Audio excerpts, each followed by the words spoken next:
তাহলে বাবা কাপালিকটা একটা পিশাচকে রেখে দিল? হ্যাঁ, তাই তো দেখলাম। তারপর কি হলো বাবা? তারপর শোনো তবে। আমার গুরু ভূষণ বাবু আমায় মারা যাবার সময় সাধু সঙ্গ করতে বলে গিয়েছিলেন। তাই ওই কাপালিককে আমার দরকার ছিল, কিন্তু তখন আমার তার কাছে যাওয়াটা ঠিক বলে মনে হয়নি। তাই আমি সেখান থেকে চলে যাই।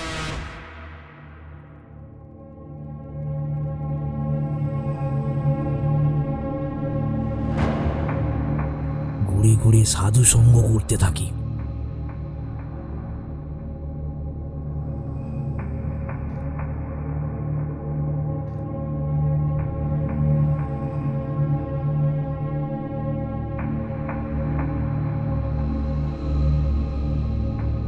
ভৈরব অন্য গ্রামে চলে যায়।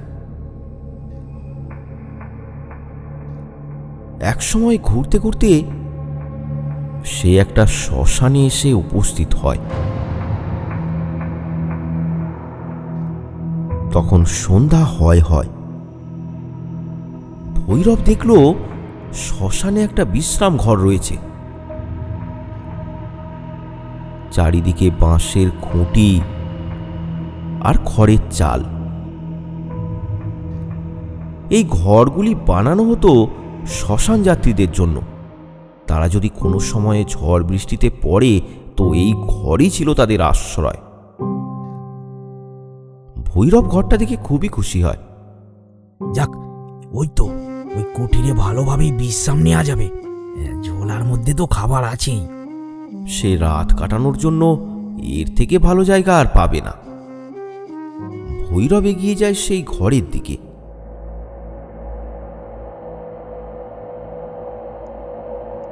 জায়গাটায় পাতা আর নানান আবর্জনা পড়েছিল। ভৈরব পাতা দিয়ে একটা ঝাড়ু তৈরি করে জায়গাটা একটু পরিষ্কার করতে থাকে। দেখতে দেখতে রাত হয়েছে। ভৈরব বেরিয়ে পড়ে কিছু কাঠ জোগাড় করতে, কারণ এই ফাঁকা জায়গায় বন্য জীবজন্তুর ভরসা নেই। যে কোনো সময়ই তাকে আক্রমণ করতে পারে, কিন্তু আগুন জ্বললে তারা আর কাছে আসতে পারবে না। তাই ভৈরব কাঠ জোগাড় করছে। শ্মশানে অনেক পোড়া কাঠ পড়ে থাকে, সেগুলোই কুড়িয়ে আনলো ভৈরব।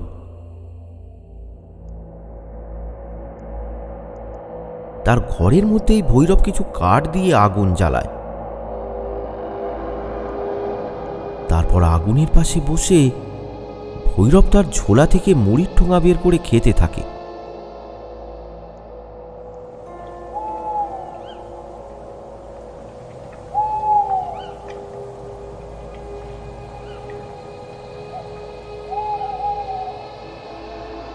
কিন্তু কিছুক্ষণ পর সে লক্ষ্য করল শ্মশানের একদিকে নদীর পাড়ে কেউ যেন আগুন জ্বালিয়েছে। ওখানে কিভাবে আগুন জ্বালিয়েছে? আমি তো অনেকক্ষণ থেকে এখানে আছি, কাউকে তো এদিকে আসতে দেখিনি। ভৈরব খাওয়া বন্ধ করে এগিয়ে গেল সেই দিকে। আগুনটা জ্বলছে শ্মশানের একেবারে শেষ অংশে। ভৈরব সেখানে গিয়ে একটা প্রকাণ্ড গাছের আড়ালে লুকিয়ে পড়ে।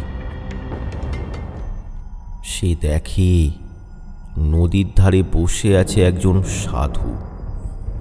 তার সামনে দাউ দাউ করে আগুন জ্বলছে। তার পরনে কালো বস্ত্র। তার সামনে জ্বালানো আগুনের শিখাটা বেশ উঁচু, আর তার পাশে বসে কাপালিক উন্মাদের মতো হেসেই চলেছে।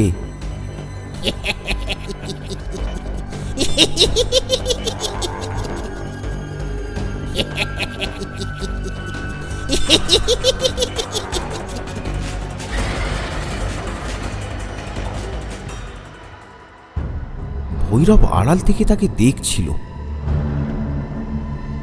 কাপালিক চোখ বন্ধ করে বিড়বিড় করছে। এমন সময় হঠাৎ করেই কাপালিক থেমে যায়। সে মুখ ঘুরিয়ে দেখে ভৈরবের দিকে। ভৈরব তৎক্ষণাৎ গাছের আড়ালে লুকিয়ে পড়ে, কিন্তু এই কাপালিককে দেখে এবার চিনতে পারে ভৈরব, এ তো সেই কাপালিক যে একটা নুপুরকে আহুতি দেয়নি। তাই এক পিশাচিনী এখন তার দাস। কে ওখানে? কে? বেরিয়ে আয় ভালোই ভালোই। ভৈরব এবার আস্তে আস্তে গাছের আড়াল থেকে বেরিয়ে এলো। কাপালিকের কাছে গিয়ে হাত জোর করে বলল, আমি আমি আমি মানে? কে তুই? এই সময় এখানে কি করতে এসেছিস তুই? আগে আমি এক পথচারী। আমার বাড়ি এখানে না। বহুদিন হয়েছে আমি বাড়ি ত্যাগ করে পথে পথেই ঘুরে বেড়াচ্ছি। আজ বিকেলের একটু আগেই আমি এই জায়গায় এসেছি। রাতটুকু এখানে কাটাবো বলে এখানেই থেকে গেছি। আয় এখানে আয়, চুপ করে বস।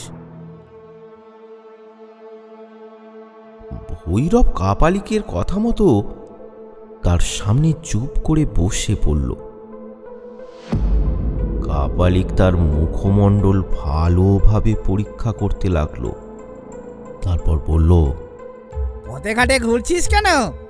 গায়ে আবার লাল বস্ত্র। সাধু সন্ন্যাসী হওয়ার ইচ্ছা নাকি? হ্যাঁ? আগে হ্যাঁ বাবা, ঘর ছেড়েছি আজ থেকে প্রায় 6 বছর হয়ে গেছে। কিন্তু এখনো আমি সদ্গুরুর সন্ধান করেই চলেছি। আপনাকে দেখে আমি বুঝতে পেরেছি আপনি আপনি অনেক ক্ষমতার অধিকারী। আমাকে আপনার শিষ্য করে নিন, আমি আপনার সেবা করব।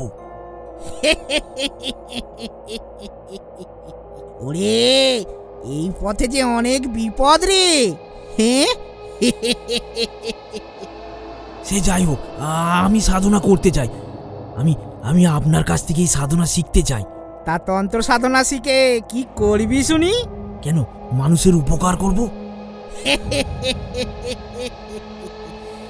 তাই? তা তোর নাম কি রে? আমার নাম আমার নাম ভৈরব।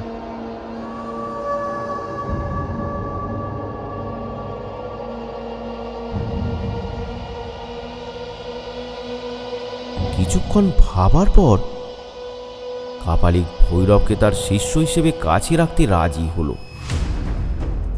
সারা রাত ভৈরবের সঙ্গে ওই তান্ত্রিকের বিভিন্ন আলোচনা চলতে লাগলো। এইভাবেই রাত কেটে গেল। ভোরের আলো ফোটার আগেই তান্ত্রিক ভৈরবকে নিয়ে চলল তার ডেরায়।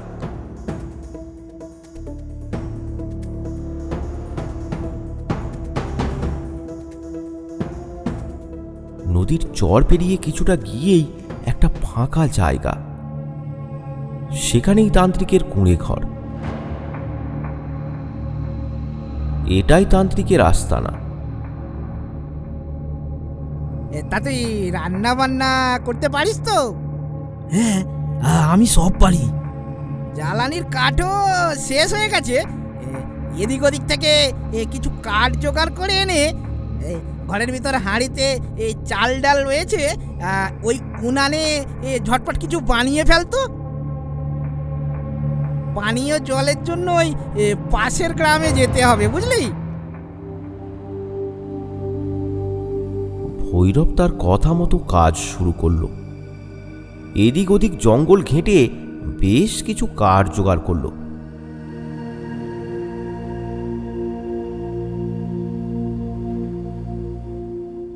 তারপর পানীয় জলের জন্য গ্রামে গিয়ে পৌঁছালো।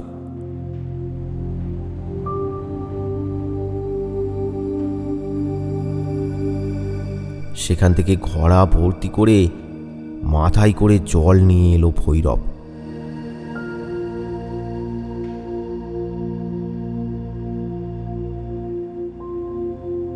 তারপর সে রান্নাবান্নার কাজ শুরু করলো। দুপুরে কলা পাতায় করে তান্ত্রিককে খাবার দিল সে। তারপর নিজেও খেয়ে নিল।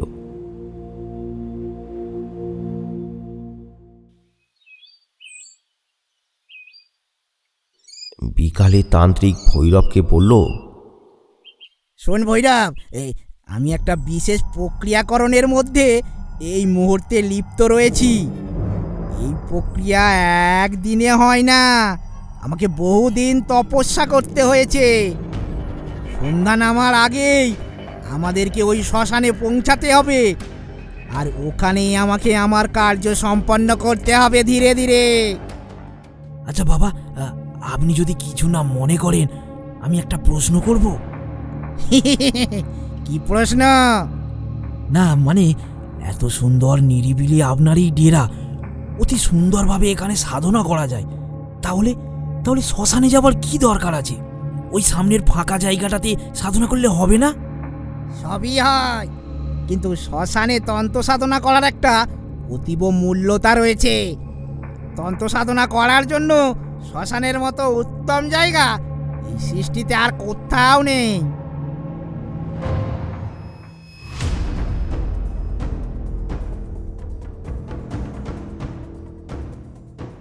রাতে ভৈরব আর তান্ত্রিক শ্মশানে পৌঁছালো। ভৈরব তার তন্ত্র সাধনার সব জোগাড় করে দিল, যেমন হোমের কাঠ জ্বালানো, আসন পাতা, আরো বিভিন্ন সরঞ্জাম সাজিয়ে দিল। তান্ত্রিক বাবা এবার আসনে বসল, আর ভৈরব কিছুটা দূরে বসে চুপ করে সবকিছু দেখতে লাগলো। প্রথমেই তান্ত্রিক তার ঝোলা থেকে কঙ্কালের মাথা বের করে সেটাকে মাটিতে রাখল। তারপর সেটার ওপর হাত রেখে চোখ বন্ধ করে বিড়বিড় করে মন্ত্র জপ শুরু করলো। এইভাবেই তান্ত্রিকের সাধনা চলতে লাগলো।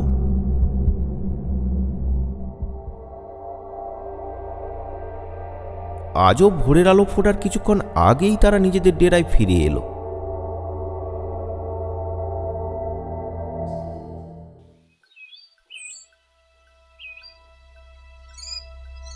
এমন করে ৩-৪ দিন কেটে গেল।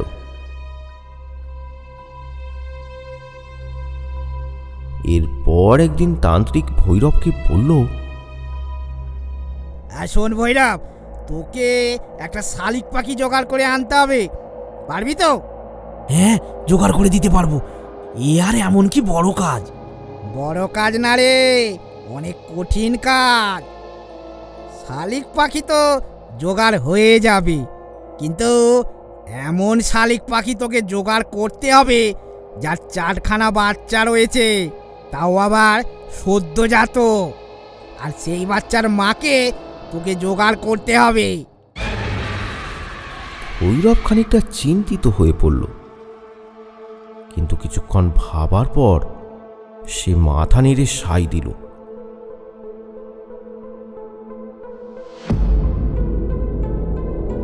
এমন শালিক পাখি জোগাড় করা খুব একটা সহজ ব্যাপার নয়। তাই ভৈরব এদিক ওদিক ঘুরতে লাগলো।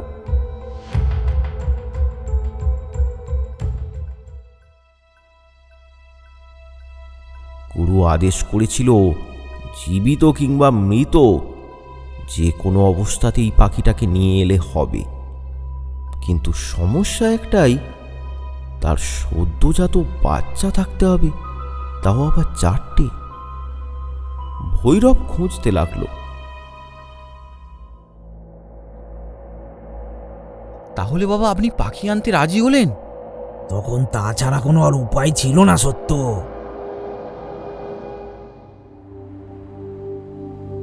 একসময় ঘুরতে ঘুরতে ভৈরব পৌঁছালো একটা নদীর ধারে। তার পাড়ে অনেকগুলোই গাছ রয়েছে। ক্লান্তিবশত ভৈরব ঠিক করল যে গাছের নিচে বসে কিছুটা জিরিয়ে নেবে।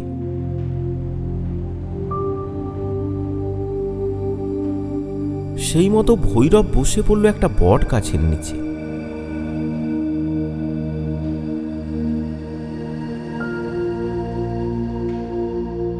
একটু পরে তার ঘুম ভাঙল একজনের ডাকে। আরে মনের সুখে ঘুমিয়ে নিচ্ছ যে? এমন অবেলায় কেউ ঘুমায় নাকি? ভৈরব চোখ খুলে উঠে বসল। তখন আন্দাজ 2টো হবে। আকাশের সূর্য দেখে ভৈরব এমনটাই অনুমান করল। এবার সে দেখল তার পাশে একজন মধ্যবয়স্ক লোক এসে দাঁড়িয়েছে। খালি গা, তার পরনে একটা নেংটি কাপড়, তার হাতে রয়েছে একটা গাছের ডাল। গায়ের রং কুচকুচে কালো, মাথায় কোঁকড়ানো কাঁচা পাকা চুল, মাথার মাঝখানে কিছুটা টাক। না মানে এখানে একটু বিশ্রাম করতে করতে ঘুমিয়ে পড়েছিলাম। তা পরনে তো দেখছি লাল বস্ত্র। তুমি কি সাধু বাবা নাকি? দেখি দেখি, মুখখানা একটু ভালো করে দেখি। লোকটা ভৈরবের মুখের দিকে বেশ কিছুক্ষণ তাকিয়েই রইল। তারপর বলল, তোমার ভবিষ্যৎ যে বড়ই উজ্জ্বল। পুরো ভবিষ্যৎটা আমি একেবারে দেখতে পাচ্ছি, কিন্তু পুরোটা এখনই তোমাকে বলা যাবে না। আপনি আপনি কে? আমি আমি একজন গরিব মানুষ।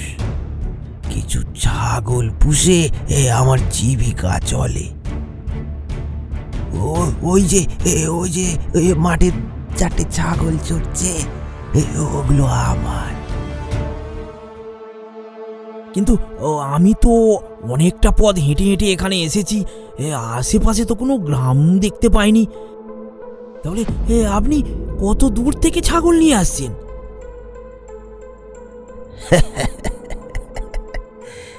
তোমার মনে তো দেখছি এই অনেক প্রশ্ন গো।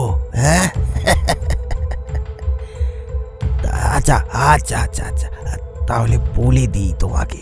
হ্যাঁ, আমি এখানে এসেছি তোমার সাথে দেখা করতে। হ্যাঁ, আমার সাথে দেখা করতে? হ্যাঁ, কে পাঠিয়েছে, কোথা থেকে এসেছি, এসবের উত্তর আমি তোমাকে দিতে পারবো না।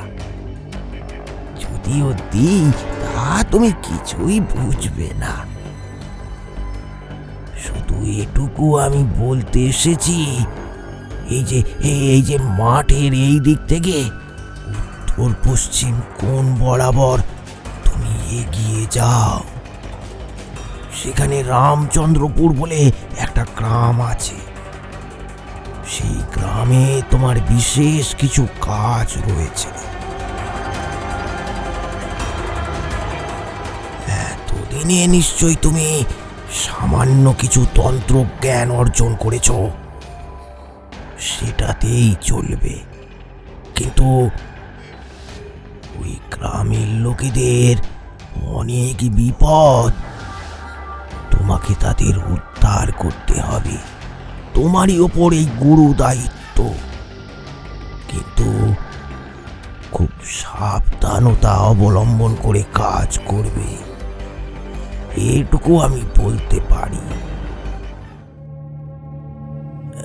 আরে আরে, তোমার বাঁ পায়ের কাছে যে একটা বিষধর সাপ, এই দেখো। কোথায় কোথায় সাপ, কোথায়?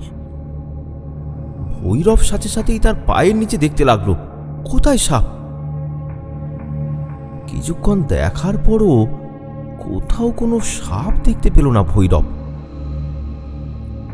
তারপর মাথা তুলে যখন সে দেখল,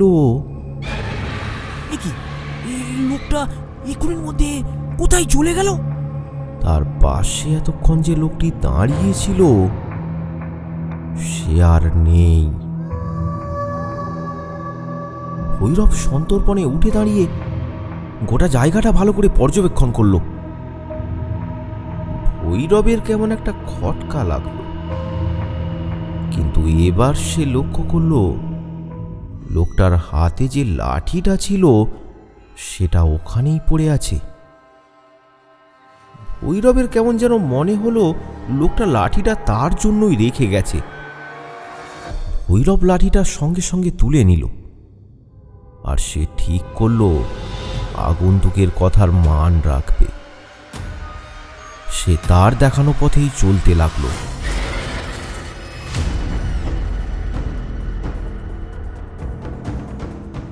লাঠিটা হাতে নিয়ে মাঠ ঘাট পেরিয়ে ভৈরব চলতে লাগলো।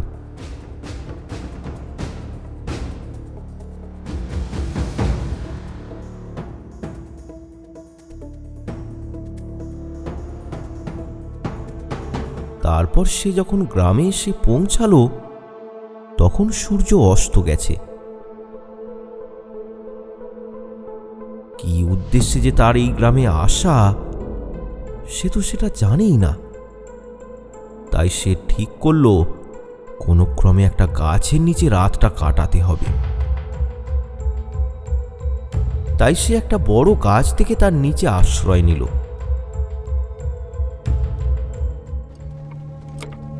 কিন্তু কিছুক্ষণ পর একটা গরুর গাড়ি এসে থামলো তার সামনে। সেটা থেকে লণ্ঠনাতে বেরিয়ে এলো এক ভদ্রলোক। ভৈরবকে জিজ্ঞাসা করলো, আপনি কে? আপনাকে তো এর আগে কখনো দেখিনি। দেখে তো সাধু মনে হচ্ছে। আমি এ গ্রামে নতুন এসেছি। সারা রাত গাছের তলায় থাকলে যে আপনার অসুখ করতে পারে। না না, এই পথঘাটি আমার ঘর, আমার অভ্যাস আছে। না না, তা কেমন করে হয়? আমার নাম শশাঙ্ক রায়। আমি এই গ্রামের নায়েব। এই গ্রামের জমিদার দেবদত্ত মুখুর্জির বাড়িতেই আমার আশ্রয়। আর তাছাড়া আমাদের জমিদার বাড়িতে তো অতিথিশালা রয়েইছে। আপনি আমার সঙ্গে চলুন, আপনাকে আমি এই গাছতলায় থাকতে দেব না।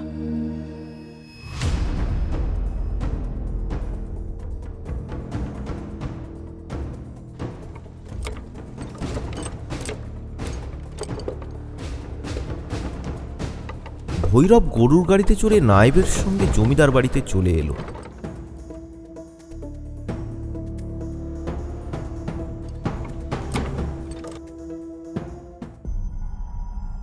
কিন্তু জমিদার বাড়িতে প্রবেশ করা মাত্রই ভৈরব কিছু অশুভ ইঙ্গিত পেল।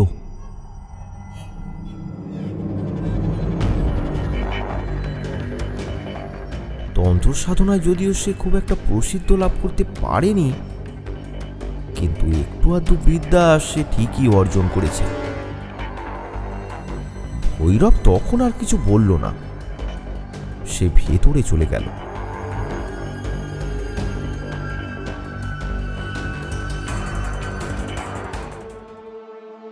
রাতের ভোজন করতে নায়েব ভৈরবকে নিয়ে বসল।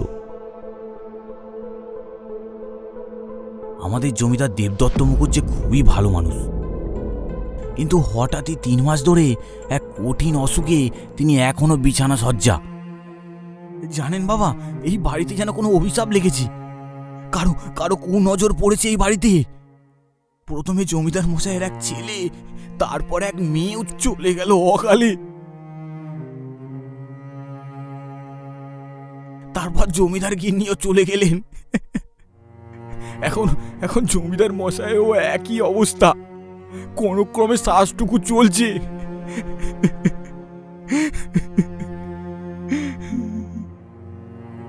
কথা বলতে বলতে নায়েবের চোখে জল চলে এলো।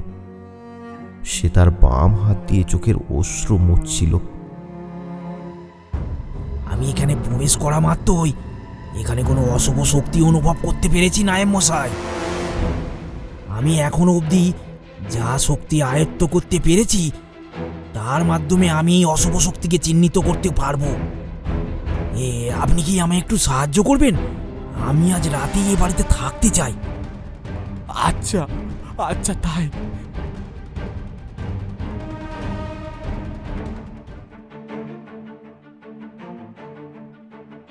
মধ্যরাতে নায়েব এবং ভৈরব দুজনে হোম করতে বসল।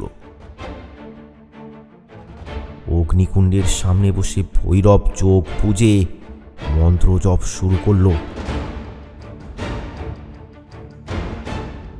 কিছুক্ষণের মধ্যেই ঘটল এক আশ্চর্য ঘটনা। চারিদিকে হাওয়া বইতে শুরু করলো, আর এরই মধ্যে আবির্ভাব হলো এক ভয়ঙ্কর নারী মূর্তির।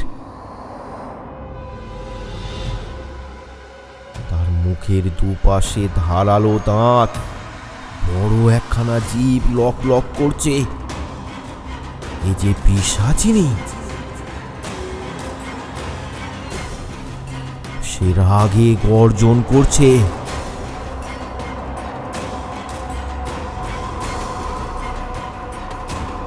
ওই পিশাচিনী এবার ভৈরবকে আক্রমণ করতে উদ্যত হয়, কিন্তু ভৈরবের দিকে এগোতে গিয়ে তার পাশে পড়ে থাকা কিছু একটা জিনিস দেখে সে আটকে যায়।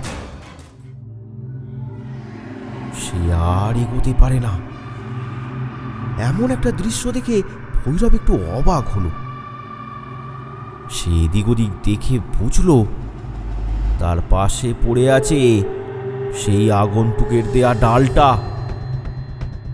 সে লক্ষ্য করলো ডালটা থেকে এখন একটা আলোক ছটা বেরিয়ে আসছে। এই অলৌকিক গাছের ডালটাই পিশাচিনীকে তার কাছে আসতে বাধা দিচ্ছে। ভৈরব এবার সেই গাছের ডালটা হাতে নিল। পিশাচিনী তখন আরো ভয় পেয়ে গেল।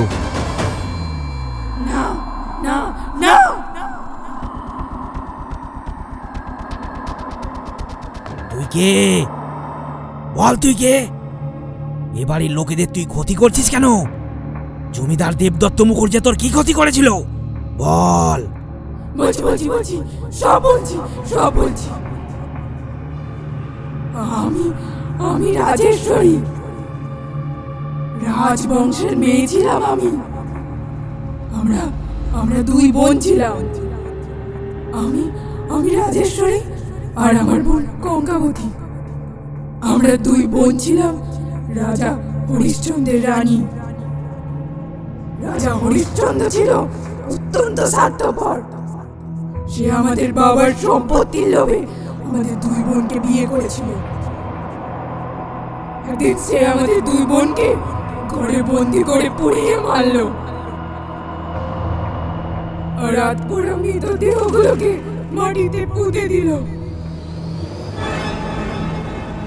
তারপর থেকেই আমরা দুই বোন পিশাচিনী রূপ ধারণ করে ওই হরিশ্চন্দ্রকে ধ্বংস করতে শুরু করি।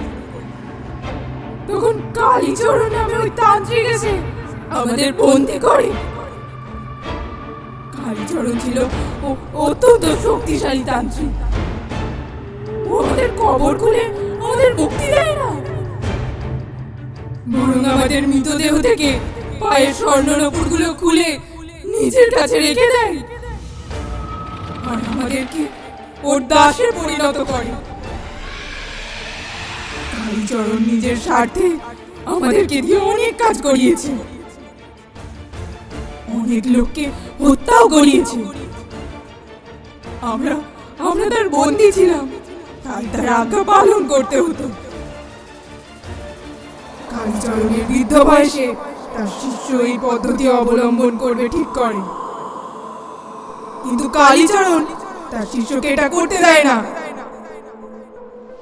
তাই সে গোপনে সোনার নুপুরগুলো একটি বাক্সের মধ্যে রেখে কোনো এক গুপ্ত জায়গায় লুকিয়ে ফেলে।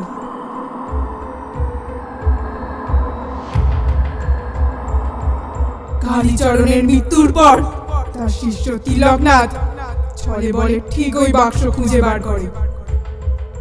এখন আমাদের দুর্বল দুটো জিনিস ওই স্বর্ণরূপুর খুঁজে বার করে।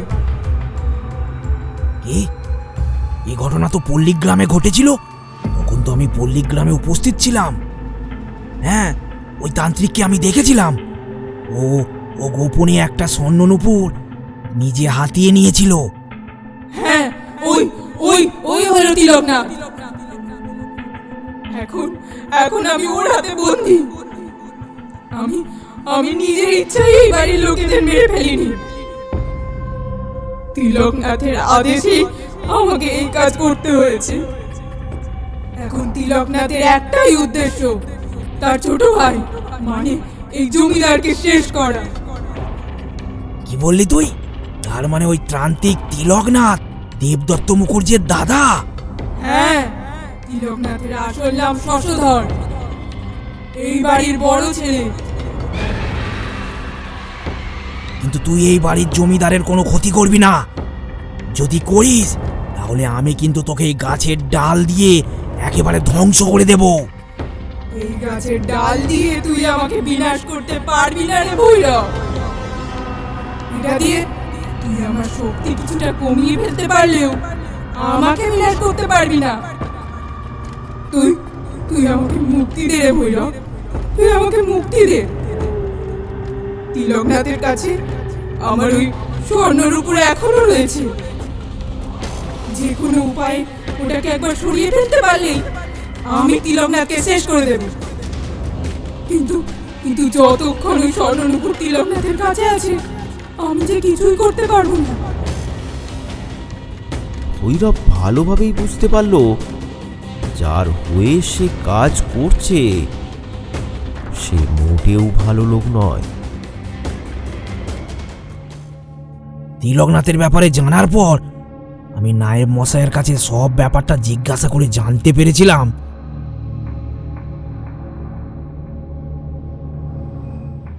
তিলকনাথ মানে ওই জমিদারের দাদা শশধর চাটুর্যে, সে ছিল এক মাতাল, নেশায় চুর হয়ে থাকতো।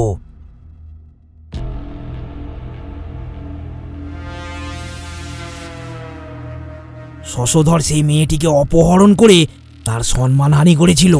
তাই শশধরকে তার বাবা ত্যায্যপুত্র করে জমিদারি থেকে বহিষ্কৃত করে দেয়। তারপর কি হলো বাবা?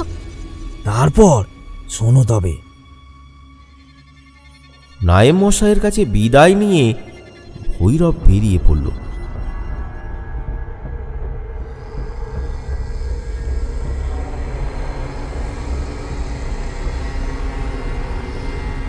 জঙ্গলে ঘুরে বেরিয়ে বেরিয়ে ভৈরব অনেক শালিক পাখির বাসা দেখতে পেল, কিন্তু ওই কাপালিকের কথা মতো শালিক পাখি সে আর দেখতে পাচ্ছে না।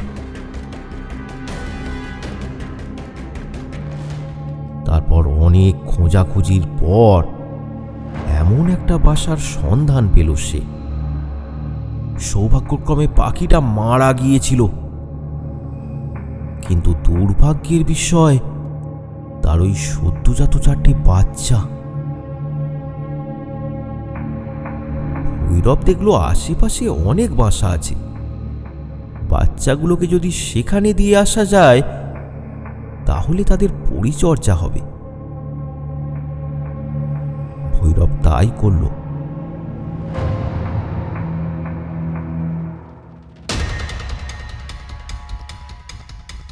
তারপর সে মরা মা পাখিটাকে নিয়ে চলল কাপালিকের কাছে।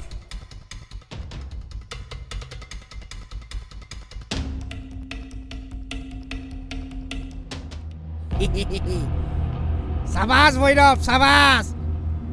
আমি তোকে আমার কার্য সম্পন্ন হলেই তোকে দীক্ষা দেব। তোকে আমি তন্ত্রবিদ্যা সব শিখিয়ে দেব। তুই শুধু আমার এই কার্যটা একবার সম্পন্ন হতে দে। তুই এখন একটা কাজ কর, ওই যে মাটির হাঁড়িটা দেখছিস, ওই হাঁড়িটার ভেতর শালিক পাখিটা রেখে একটা ছড়া চাপা দিয়ে ওকে আগুনে পোড়াতো দেখি। প্রায় 3-4 ঘন্টা ধরে পোড়াবি কিন্তু। ভৈরব তাই করল। মাটির হাঁড়ির ভেতরে মরা পাখিটাকে ভরে ওপর থেকে মাটির সরা চাপা দিয়ে দিল। তারপর হাঁড়িটাকে আগুনে বসিয়ে 3-4 ঘন্টা পোড়ালো।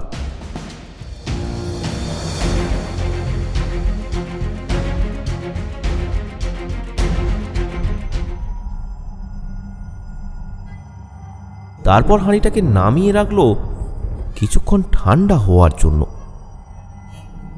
হাঁড়িটা ঠান্ডা হয়ে গেলে তার মুখ থেকে সরাটা সরিয়ে এসে দেখল পাখিটার দেহ পুড়ে একেবারে ছাই হয়ে গেছে। ভৈরব সেটাকে একটা কলা পাতার মধ্যে ঢেলে ফেলল। তারপর তান্ত্রিকের কাছে নিবেদন করল। গুরুদেব এবার সেই ছাইটা হাতে নিয়ে জ্বলন্ত হোমের আগুনের সামনে বসে বীজ মন্ত্র জপ করতে শুরু করলো।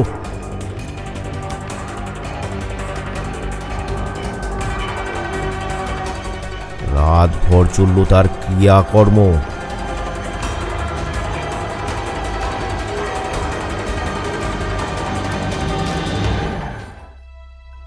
ভোর হওয়ার কিছুটা আগে তার প্রক্রিয়া শেষ হলো।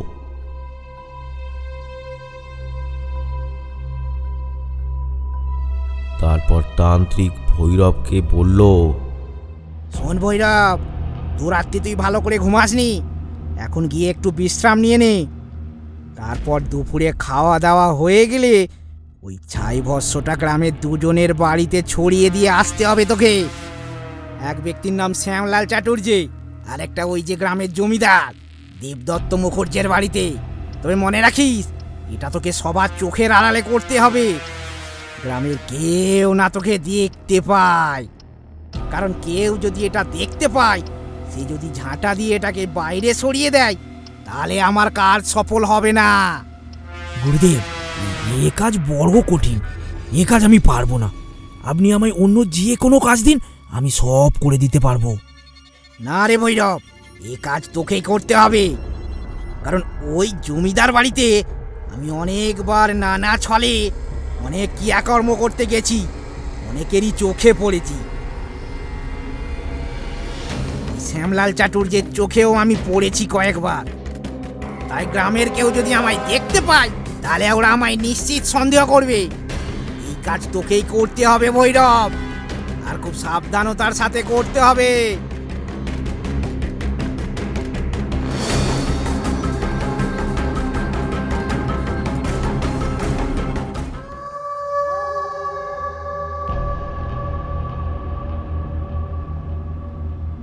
কিরে ভৈরব, কাজ ঠিকঠাক মতো করে এসেছিস তো? হ্যাঁ, আমি করে এসেছি। কোনো লোকজন তোকে দেখে ফেলেনি তো? না গুরুদেব, আমি খুব গোপনে কাজটা করেছি।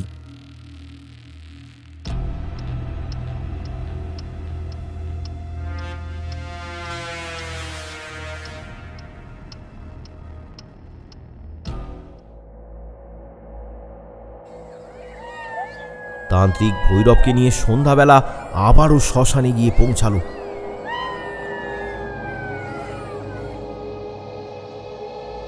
তারপর হোমে বসলো। এর মধ্যে ভৈরব একটা প্রশ্ন করলো। আচ্ছা গুরুদেব, আমার মনে একটা প্রশ্ন এসেছে, যদি আপনি অভয় দেন তাহলে আমি প্রশ্ন করতে পারি?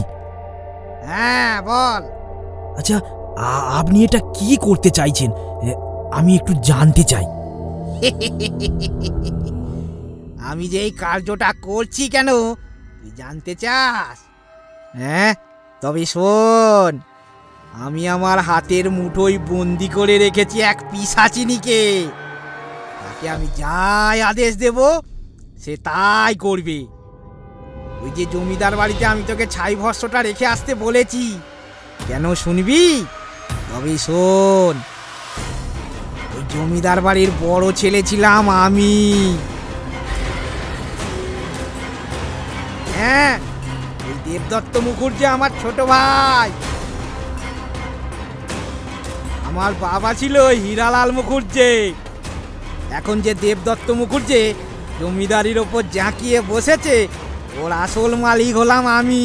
হ্যাঁ আমি। জানিস, আমি এই গ্রামের একটা মেয়েকে খুব ভালোবাসতাম, কিন্তু ওই মেয়েটি একদিন আমায় গোপনে ডেকে মিথ্যা অপবাদে ফাঁসালো। আমি নাকি ওর সম্মান নেওয়ার চেষ্টা করেছি। আমার বাবা হীরালাল মুখুর্জি তখন ওই গ্রামের সবার কথা শুনে আমায় অপদস্থ করে ত্যায্যপুত্র করলো। পরে আমি জানতে পেরেছিলাম এসবের পেছনে আমার ছোট ভাইয়ের হাত রয়েছে। আমি ওর বংশকে নির্বংশ করে দেব। ও তপস্যা করে আমি অনেক শক্তি পেয়েছি। আর তোকে যে ওই ছাই ভস্যটা শ্যামলাল চাটুর্যের বাড়িতে ফেলে আসতে বলেছিলাম, সেই শ্যামলাল চাটুর্যে কে জানিস? ওই শ্যামলাল চাটুর্যে ছিল আমার সেই প্রেমিকার বাবা।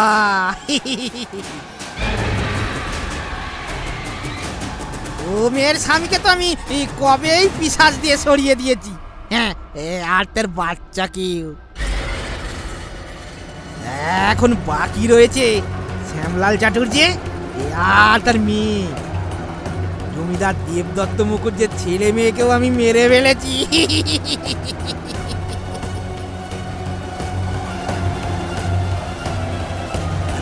আজ ওদের প্রত্যেকের বিনাশ করব।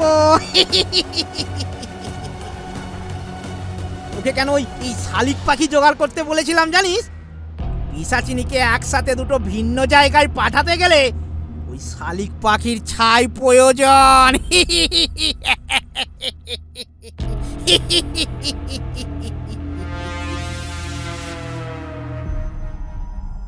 কথাগুলো বলে তান্ত্রিক হোম শুরু করলো, কিন্তু ভৈরব তার কথাগুলো শুনে মনে মনে হাসে।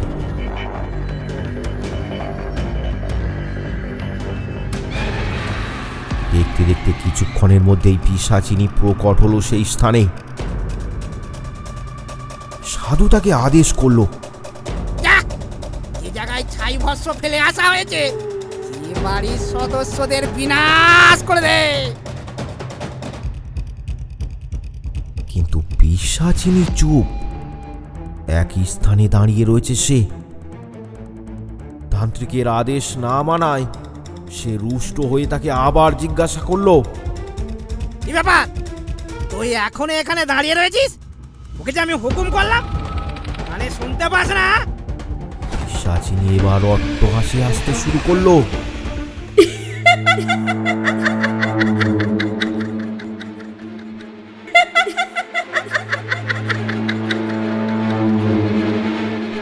প্রবল একটা ঝড় উঠল।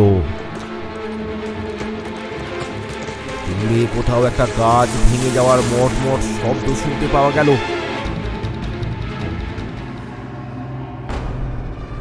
পিশাচিনী আবার বলে উঠল, এতদিন তুই আমাকে বন্দি করে আমাকে দিয়ে অনেক কাজ করিয়েছিস, আজই তোর শেষ দিন।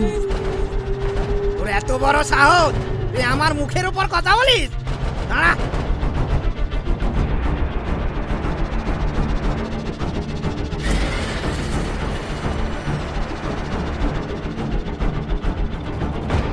ভৈরব, তাড়াতাড়ি ঝোলাটা আমায় দে, তাড়াতাড়ি দে, নইলে আমাদের দুজনেরই বিপদ। ভৈরব ঘাড় নেড়ে তিলকনাথকে জানিয়ে দিল সে ওই ঝোলাটা আর দেবে না। এটা দেখে পিশাচিনীর অট্টহাসি দ্বিগুণ হয়েছে। আরো জোরে জোরে হাসছে সে। তার হাসিতে কেঁপে উঠছে শ্মশানটা।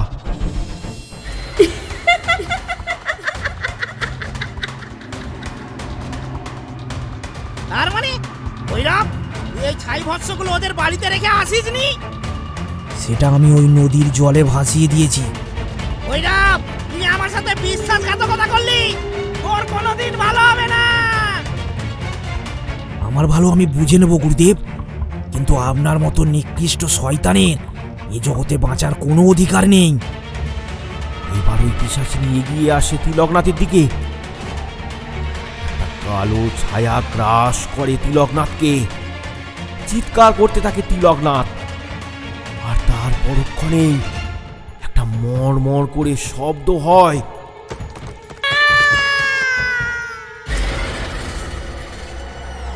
পিশাচিনী তিলকনাথের ঘাড় মটকে দিয়েছে।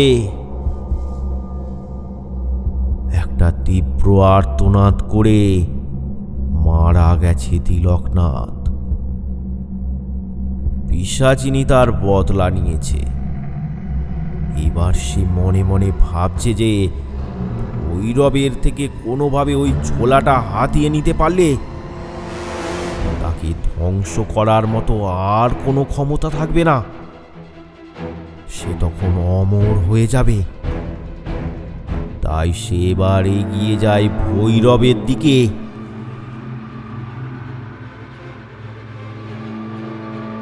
ভৈরব ততক্ষণে পিশাচিনীর ওই কুমদল বাঁচ করেছে। তৎক্ষণাৎ ভৈরব ঝোলা থেকে স্বর্ণ নুপুরটা বের করে ছুঁড়ে দেয় হোমের আগুনে। সাথে সাথে সে এক বিকট চিৎকার। ধীরে ধীরে পিশাচিনী মিলিয়ে যেতে থাকে হাওয়ায়। ধ্বংস হয়ে যায় পিশাচিনী।